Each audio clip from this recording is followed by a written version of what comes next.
কেমন নেতৃত্ব চান আগামী দিনে? নেতৃত্ব যে ভালোভাবে দেশ চালাইব এমন নেতাই দরকার, যে দেশ পরিচালনা করতে পারে সে দেশ চালাইব। আর যারা দেশ পরিচালনা করতে পারে না তাদেরকে দেশের ভার দিয়ে কোনো লাভ নাই, তারা দেশ পরিচালনা করতে পারে না।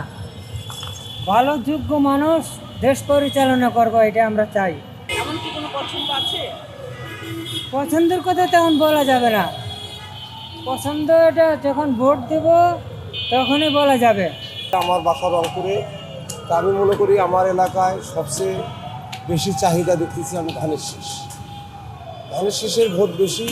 আমাদের রংপুরে 4 আসনের মধ্যে জাতীয়তা বিএনপি এবং দলকে সাপোর্ট বেশি মানুষ চাচ্ছে বিএনপিকে। বিএনপি ভালো কাজ দেখায়, জনগণের কাছে ভালো কাজ দেখায় এবং যে সে জনগণের কামনা সে যদি ভালো দেখতে চায়, আগামীতে নির্বাচনে যদি সে সরকার গঠন করে, বাংলাদেশের যত দরিদ্র আছে দরিদ্রদেরকে তাকে লক্ষ্য রাখতে হবে, তাহলে সরকার টিকতে পারবে।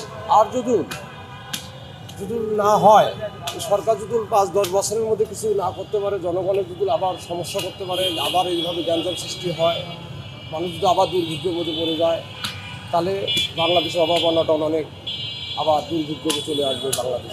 আসলে নেত্রী বলতে মনে করেন যে আমাদের জন্য ভালো কাজ করবে, যে আমাদের যে দুঃখে সুখে অথবা যে কোনো বিষয় আমাদের পাশে থাকবে, তাদেরকেই তো আমরা পাশে চাই।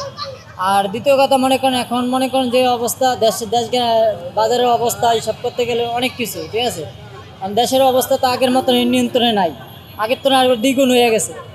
আর বর্তমানে যে অবস্থা এই অবস্থা তো চলে না।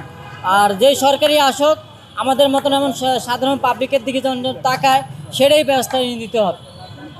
আর আমরা সবাই হ্যাঁ বোর্ডের ভিতরেই পক্ষে থাকবো। আগামী দিনে আমরা অবশ্য চাই বাংলাদেশে সৎ, দক্ষ এবং দেশপ্রেমিক নেতৃত্ব আসুক। কারণ আমাদের দেশে দেখেন আমাদের অনেক রিসোর্স রয়েছে, কিন্তু এত রিসোর্স থাকার পরও, স্বাধীনতার এত বছর পরও আমরা অনেক পিছিয়ে আছি।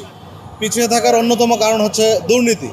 আর এই দুর্নীতিগুলো কিন্তু সাধারণ কৃষক, শ্রমিক, জনতা এদের দুর্নীতি না, এরা বড় বড় নেতাদের, বড় বড় আমলাদের অথবা বড় বড় রাজনৈতিক নেতাদের, সোজা কথায় পাওয়ারের দুর্নীতি যেটা। তো আমরা চাই দুর্নীতিমুক্ত এবং ইনসাফের বাংলাদেশ বিনির্মাণের জন্য যেসব নেতৃত্ব প্রয়োজন, তেমন সৎ এবং আদর্শ নেতা আমাদের বাংলাদেশে নির্বাচিত হোক। এবং দেশবাসীর প্রতি আমার এটাই আহ্বান থাকবে, আপনারা সবাই যে দলের যে মতেরই হন না কেন, অন্তত দেশপ্রেমের তাগিদ থেকে, দেশপ্রেমের অনুভূতি থেকে আপনারা সবাই সৎ প্রার্থীকে আপনার এলাকায় নির্বাচিত করবেন এবং এই আসন্ন গণভোটে সবাই হায়ের পক্ষে থাকবেন। সুষ্ঠু নির্বাচন নিয়ে কিছুটা শঙ্কা রয়েছে, কারণ হচ্ছে অতি সম্প্রতি আমরা বেশ কয়েকটা ঘটনা দেখলাম। শেরপুরে একজন জামায়াতের একজন নেতাকে হত্যা করা হয়েছে। এছাড়া বিভিন্ন জায়গায় নারীদের ওপর হামলা হয়েছে আমরা দেখেছি। আসলে এগুলি কিছুটাই কাম্য নয়। আর আমি মনে করি স্বাধীনতার পর বাংলাদেশে যতগুলো নির্বাচন হয়েছে, এই নির্বাচনের মতো এরকম সরকার, যে সরকার নির্বাচন দিচ্ছে, এরকম সরকার আর কখনোই ছিল না। আপনি আরও হাজারটা তত্ত্বাবধায়ক সরকার পাবেন, কিন্তু এরকম নিরপেক্ষতা বজায় রাখার মতো আশাও করতে পারবো না অন্য জায়গায়। এবার আমরা আশাবাদী, শতভাগ নিরপেক্ষতা আমরা আশা করি, কিন্তু আমরা শতভাগ প্রতিফলন পাচ্ছি না। কিছুটা শঙ্কা আমাদের আছে নির্বাচন নিয়ে। আইন শৃঙ্খলা বাহিনী এবং সরকারকে এই ব্যাপারে আরেকটু কঠোর হতে হবে।